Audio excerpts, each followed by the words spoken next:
एक चिंतापूर्ण आलोक में आज पहले पहल शराबी ने आंख खोलकर कोठरी में बिखरी हुई दारिद्र्य की विभूति को देखकर और देखा घुटनों से ठुड्डी लगाए हुए उस निरीह बालक को।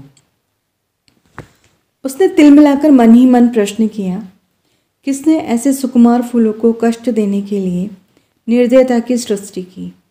आहरी नियति, तब इसको लेकर मुझे घरबारी बनना पड़ेगा क्या? दुर्भाग्य जिसे मैंने कभी सोचा भी न था।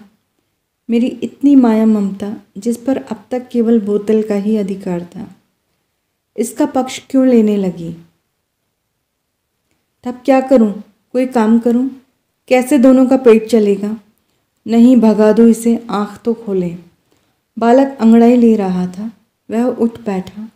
शराबी ने कहा, ले उठ, कुछ खा ले, अभी रात का बचा हुआ है, और अपनी राह देख।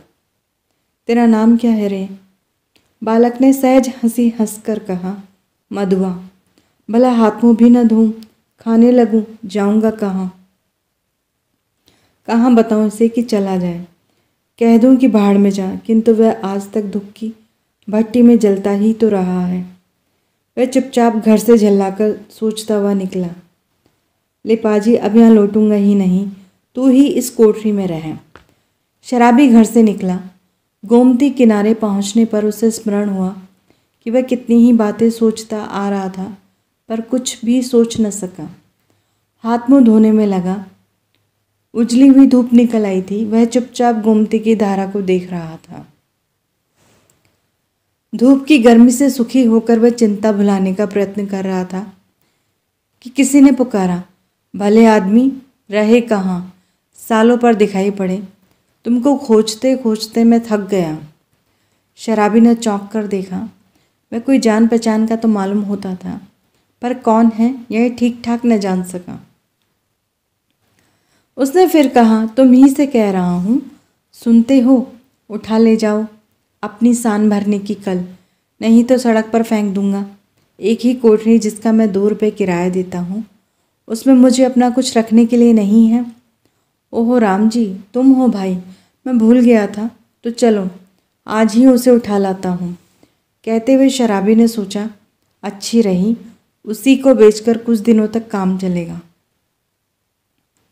गोमती नहाकर रामजी उसका साथी पास ही अपने घर पर पहुंचा। शराबी को कल देते हुए उसने कहा, ले जाओ, किसी तरह मेरा इससे पिंड छूटे। बहुत दिनों बाद आज उसको कल ढोना पड़ा। किसी तरह अपनी कोठरी में पहुंचकर उसने देखा कि बालक चुपचाप बैठा है। बड़बड़ाते हुए उसने पूछा, क्यों रे, तूने कुछ खा लिया कि नहीं?